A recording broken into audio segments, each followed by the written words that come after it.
Hello ये किसने ईटा मारा अभी इधर से? हेलो उस लड़की का सर फट गया। खेसारी लाल यादव के डांसर को लगा गंभीर चोट। भोजपुरी के ट्रेंडिंग स्टार कहे जाने वाले खेसारी लाल यादव पे लोहिया बाजार झारखंड में 6 तारीख को हुआ भारी हमला। निशाना खेसारी लाल यादव थे, लेकिन निशाना चुकने की वजह से डांसर को लगा गंभीर चोट। पास के हॉस्पिटल में है एडमिट। डॉक्टर का कहना है कि अचानक से पत्थर लगने के कारण डर गई हैं। ट्रेंडिंग स्टार खेसारी लाल यादव ने भरे स्टेज पे दहाड़ते हुए कहा, जिसको सुन के आप भी हो जाएंगे हैरान। खेसारी पसंद नहीं है तो हम बुलाने नहीं गए थे आपको।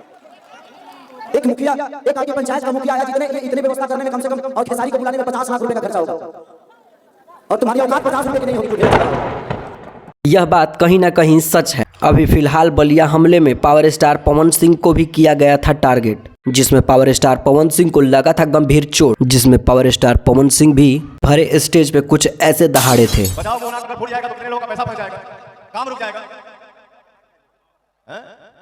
इतने भीड़ में इतने चाहने वाले आए हैं, ये कौन मेरा दुश्मन आया है ना, तो सामने आके दिखा दे ये ढेला मारा कौन है।